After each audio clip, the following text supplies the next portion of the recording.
But last but not least, God of War Ragnarok. I have been playing this game probably too much. I haven't been watching anything. Almost. Like I haven't watched the last episode of Endor. I'll probably do that later tonight or maybe tomorrow morning. Um I haven't been reading as much as I usually do.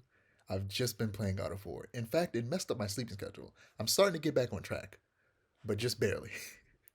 So leading up to the release of God of War Ragnarok, I ran kind of like a God of War 2018 gauntlet. I purchased and read the 2018 art book and the Lore and Legends book, which is essentially recreates Atreus' journal with a bunch of added details from the 2018 game.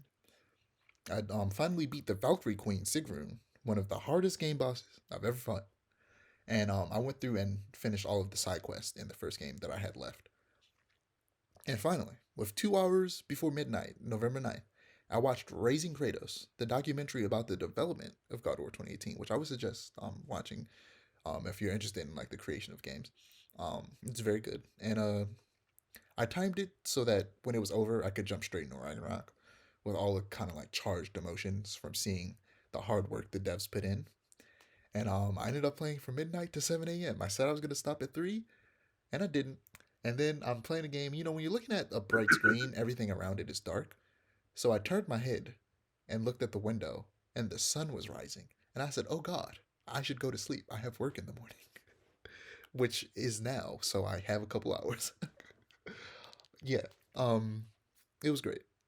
I say it was. I'm still playing it, but I've beaten the main story, and I'm not gonna spoil anything. I'm gonna give spoiler-free review and just talk about what I like about it. So, uh, they essentially perfected and improved every single aspect of the previous game, creating something that almost feels too good to be true. Like it's honestly ridiculous. Like 2018 is in my top 10 games of all time. I think this is literally significantly better than 2018, and it's ridiculous how much better it is of a game that is already amazing. The combat very fun. I like hack and slashes. This reaches that midpoint between Souls like and hack and slash that I feel like really works for the evolution of the series that they were going for with a more story driven, approach. And but they brought back the violence and the brutality from the original games, like more kind of bloody finishers. And the combat puzzles as developers constantly call it in like the behind the scenes stuff. Um really makes you think and put in use every single skill that they, give you. And speaking of which, there's tons of enemy variety. Um like in the first game, and you have been playing it. I'm sure you've noticed it and probably found fault with it. Is that essentially you're constantly fighting reskins of the same character? I'm sure you've noticed that in 2018, right, Amir? Yeah. You're constantly fighting Draugrs, different variations of Draugrs, or every time you fight a boss is usually a different type of troll that mostly has the same type of fights, excuse me, moves. And you're fighting ogres with, slightly powered up ogres and stuff like that. Like same enemies over and over again. You're never going to run into that in this game. There are a bunch of different enemies. For a very long time, you actually don't see enemies from the first game. It's all new enemies. Like the first time I ran into a Draugr, I almost was convinced there were going to be no Draugrs in this game, but eventually there were. Um, there's actually this really funny part that where a troll attacks Kratos, and naturally you go, okay, boss fight. He just kills it immediately in the cutscene. And they did that on purpose because people did not like that you kept fighting trolls over and over again. So in the cutscene, they make you think you're about to have a troll boss fight, and then you just murder the troll. They're all troll boss fights, but they're low key kind of in game quest. The troll boss fights, like they aren't really set up to be something that you do like in between story missions. Though I'm pretty sure you can. Um, the puzzles are fun. A little more challenging. They actually require you to think a little bit. The puzzles in the first game were they there weren't many and they were very easy. This one they make you think a little bit more. Only problem I would have is that the Mimir and Atreus will way too quickly tell you the answer. They don't let you figure things out. Like whenever, like I hate it because I'll have. You ever have that situation where you're about to do a chore, and then somebody tells you to do the Your thing parent that you were tells you about to to do the do? chore. That happens in this where you're about to solve a puzzle and you figure out the answer, and they tell you the answer as you figure out the answer, and you're like, bro, shut up. I just figured it out. You don't need to tell me. it's it didn't bother Defeat. me. It didn't bother me too much, but I know a lot of people who play the game don't like how often they give the answers to puzzles, because the puzzles are actually fun and a little not super challenging, but just challenging enough to where they don't completely distract from the combat and the story. And sometimes they just, if you take too long, they just give you the answer. Not completely, but they'll give you like big hints that lead you to the answer, and it can be annoying sometimes. The bosses, there's just as much diversity in the boss battles as there are the regular enemies. There are a bunch of interesting mini bosses that aren't super repeated. Like there's like the repeated boss battles are way less because there will be like only four of a specific type of boss, and that allows for there to be more diversity. There is a Valkyrie. I'm stuttering a lot. Valkyrie equivalent in these things. No, I'm not going to say what they are specifically, but there's an equivalent of Valkyries where there's a bunch of very similar types of bosses that you fight leading up to a big leader boss that, like the Valkyrie. I don't know why I can't say the word Valkyrie, the Valkyrie Queen. That is fun and challenging. Um, I recently beat all of them, and I'm on the very final one, which, like the Valkyrie Queen, has all of the moves of the previous bosses. So that's been challenging. Um, the story is fantastic. It is the end of this duology as it is because it won't be a trilogy. This is the end of the North Saga. And the story was incredible. There are a few hiccups due to the fact that they're ending it at ending this part of their story in this game. There are a few hiccups where it's like they could have fleshed out a little bit more because that didn't hit as hard as it could have because it should have been fleshed out a little bit. But for the most part, it's it just hits.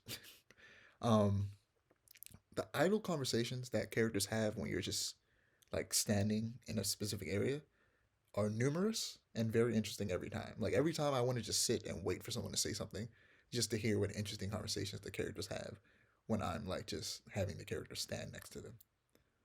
And the characters themselves, they're massively written. Um, the actors are giving it their all, and every actor is great. Some people find it strange that honestly, a lot of the main characters are voiced by like Americans, despite the fact that this is like a game that takes place with like Nordic characters. And you got a few characters like Mimir, who has like this, who's like Scottish, or like um, Derlin, who's like Australian or New Zealand kind of accent. And you get stuff like that. But for the most part, most of the characters are voiced by American actors, and it doesn't bother me, but I understand why it bothers some people that every single one of these characters that are meant to be characters from a different country speak that way. But I grew up watching anime, so like I'm already used to that. Like characters that are supposed to be Japanese just sound like Americans, so it's whatever.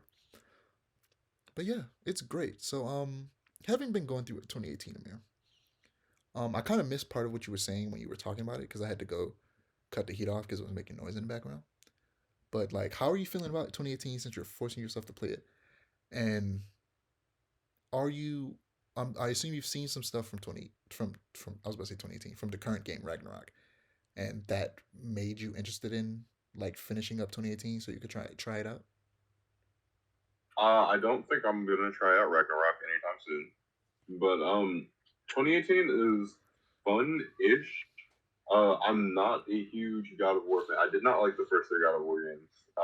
I And love I'm those not a games. super huge fan of Norse mythology, so it's been interesting to say the least. I'm doing it mostly for the challenge and just because you know how you like see something and you're like, I kind of want to experience that. Like I saw, I think Corey's first episode of God of War Ragnarok, and I was like, I kind of want to play the first one a little bit, even though I'm not a huge God of War fan, and I didn't like the first one all that much when I first played it, but I wanted to give it another try, and now that I'm playing it on Give Me God of War difficulty, and I've gotten a significant portion of the way through, I am now I have to beat it for the challenge. So Yeah, then you'll probably really like fighting those Valkyries because they can give you a challenge. But yeah, that's all I gotta say about Ragnarok because I don't want to go into spoilers, but one day I probably will. But yeah, it's a great game. I'm loving it. It's becoming one of my favorite games ever. Yeah. Let's see what you think about God of War before we end this. I keep seeing it come up on my YouTube. Like they have a whole tab just God of War, and they just keep recommending it to me. I don't know. It feels like a sign to like see somebody. I've never. I know like of God of War, but I don't really know much about it. But it definitely looks. I like, like story oriented kind of games. I may not play them myself, but I like watching people play them. So I don't know that kind of. It does definitely pique my interest. I don't like Amir. I don't know anything about God of War.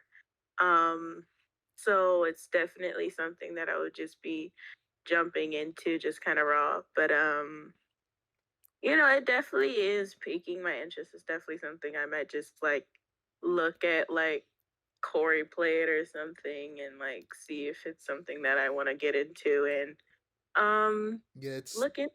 it's definitely a game that'll be fun to watch people play. Like I'm excited to watch certain YouTubers that I like play it as well. Um, I've seen a lot of good reviews about it, so it's definitely gonna um win Game of the Year. No, yeah, it's no doubt about definitely it. Like it's Elden Ring's good. Don't get me wrong, but God of War just has more mainstream appeal.